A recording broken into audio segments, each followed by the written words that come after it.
Well, hello, I'm Alex, and today I want to share with you some of my creativity for life tips. In this series, we'll use coloring and art journaling to immerse ourselves in play.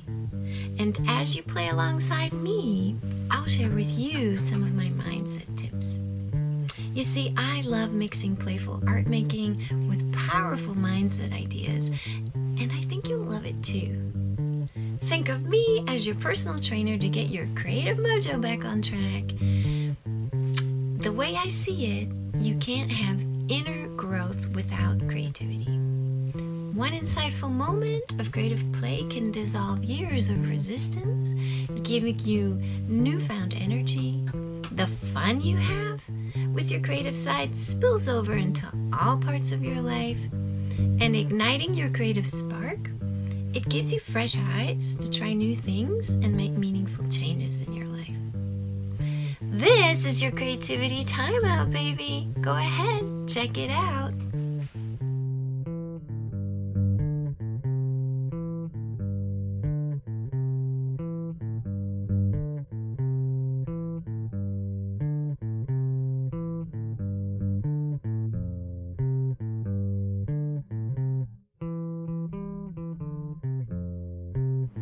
Well, hello!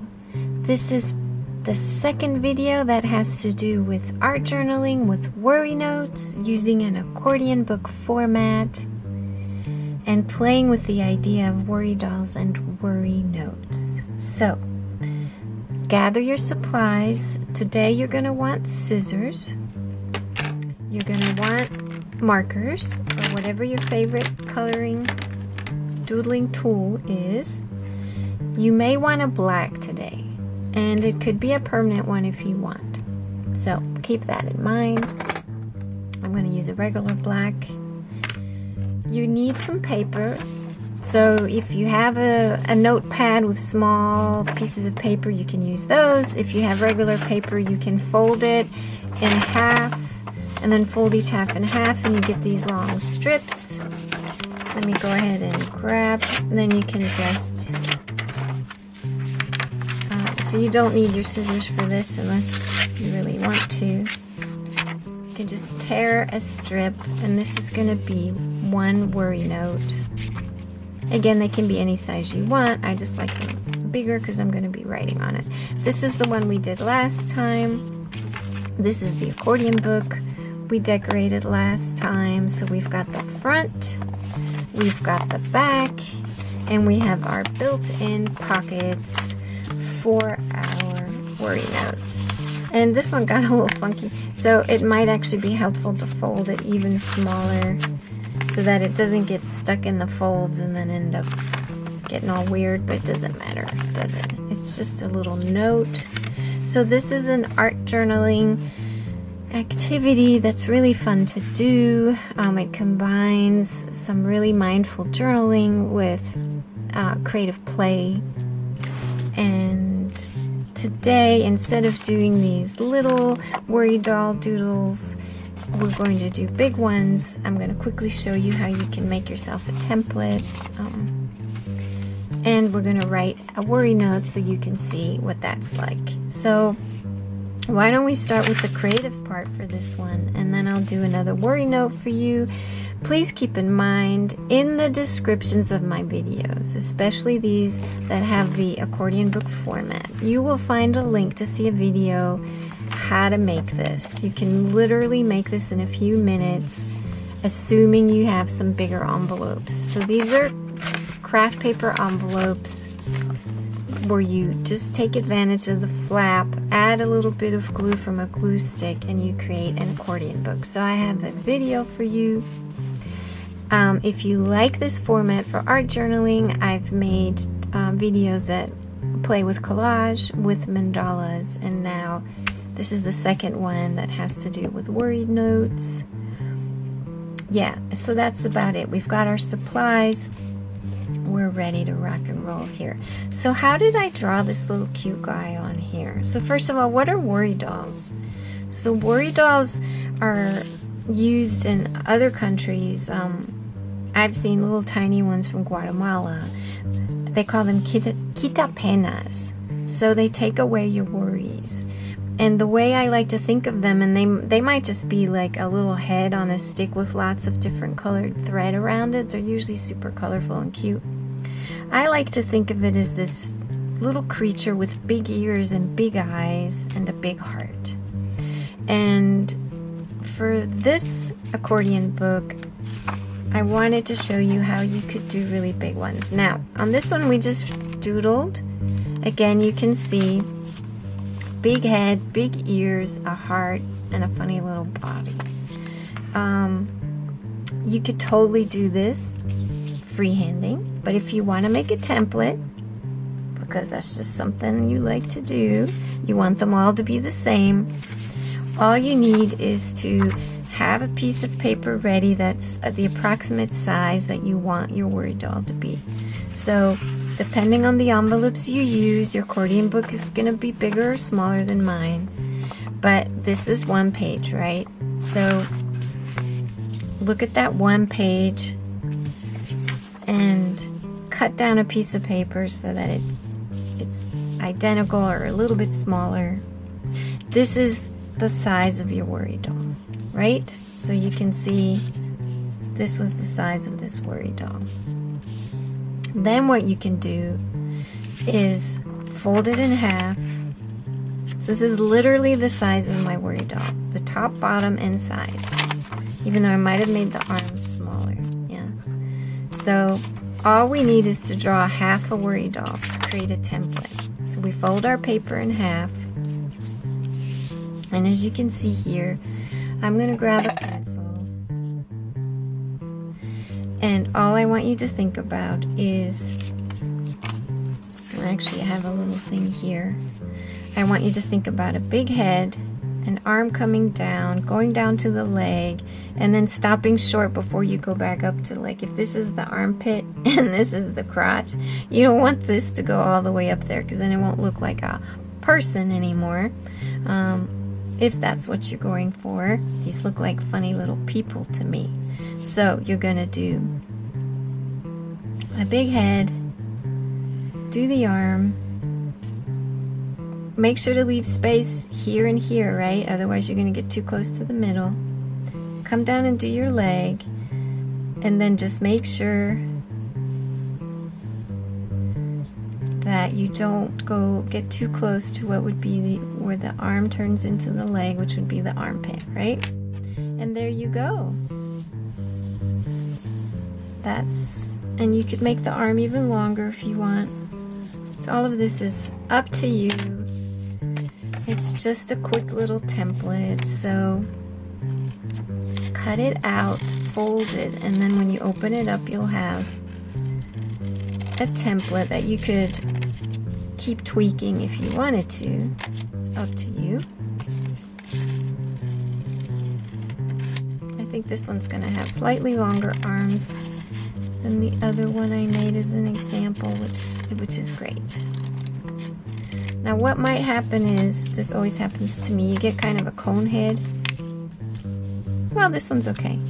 But sometimes when I come up, this is like really pointed, and then all you do is grab your scissors and trim it. But I am happy with this. There you go. Here I actually did a smaller one where the head is like less egg-shaped. But I actually like that big head. So you can see I got it pretty close to what I did the first time. Alright. So now what you're going to do, and it's up to you, you can take a pencil or you can go ahead and do it with marker. So what I did with these two was I just used the template and went around with the highlighter, drawing directly on to the template and onto the paper at the same time. It's just a really fast way to do that. Today I'll do it differently. So I'm going to go straight in with my pen.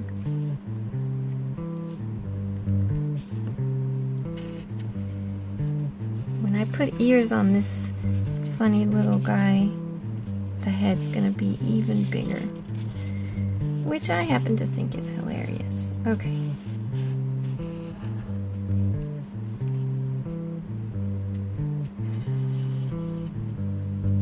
If you feel better about doing this with a pencil first, go right ahead. I don't think of these activities as anything that requires a lot of perfectionism. It's just the opposite. I come up with these activities for you to do something playful, creative, and with these art journaling series, something that includes journaling. So there you go, I did 2. Now how would you do this as a practice? Well, maybe you just do one big worry doll and color it in and write one worry note.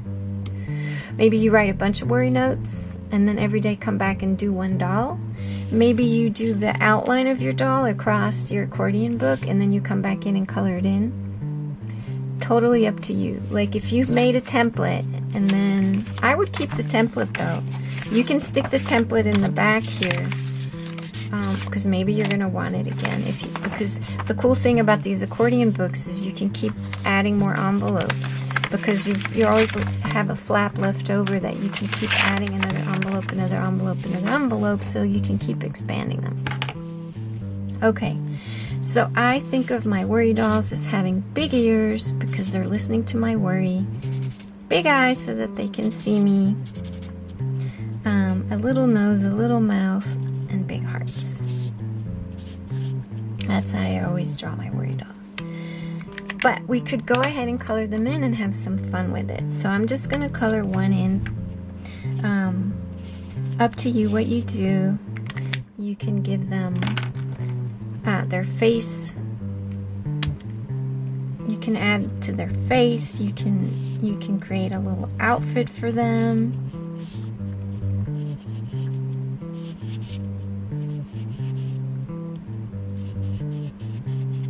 Right? Maybe this one's wearing striped pants.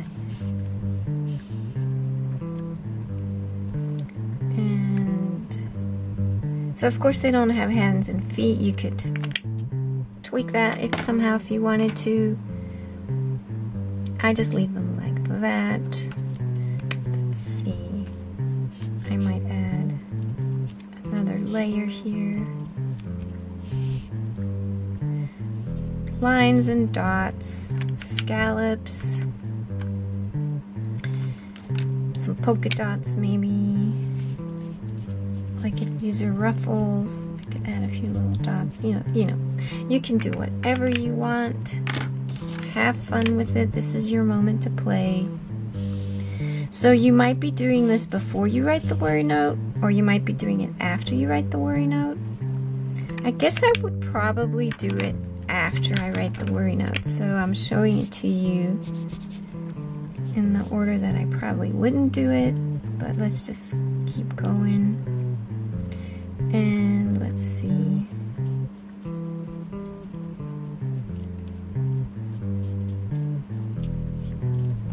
Maybe I'll give her hair.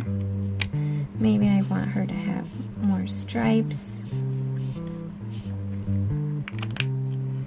So if she were to have hair, let's see what color hair. I'm going to give her purple hair. You could just go like that. Now she's got hair. You know? And I think that's good. I mean, just spend a few minutes coloring. That's the joyful part, right? Okay, let's talk about the worry note. So let me give you an example of what that worry note could look like. I'm going to take a pen that's not so fat, a marker that's not quite so fat. Let's write on the front a worry. So let's say you're looking for work, and this is a really big worry. I'm worried about finding a new job.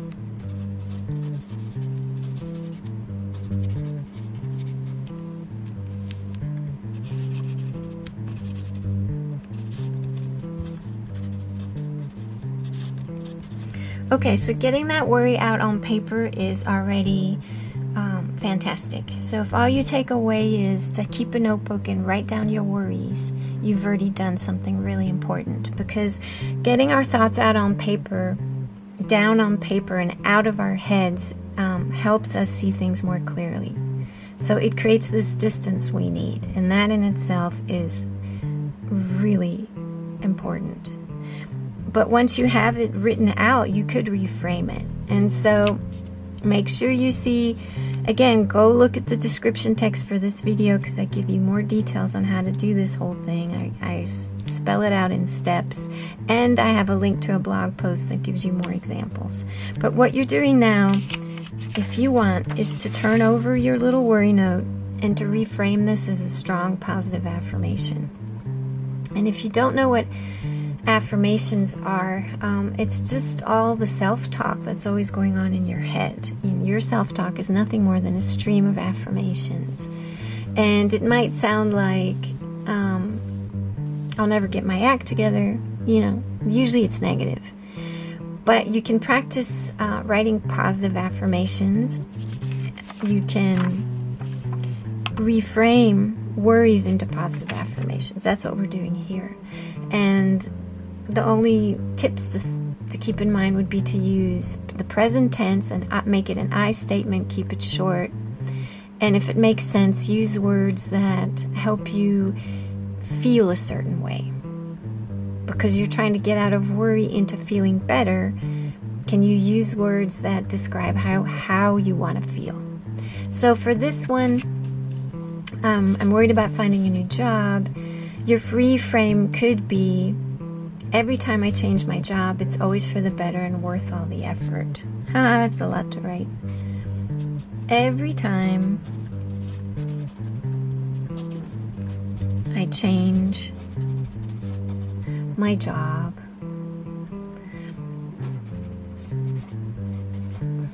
it's always for the better.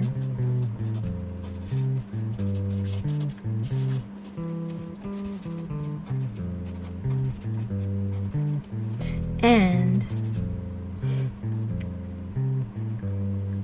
worth all the effort. Now, how do you get to a place where you actually know what to write here? Well, I would suggest you think about what you would say to somebody you love and care for. So if somebody you love and care for came to you and told you how worried they are about finding a new job, what advice would you give them?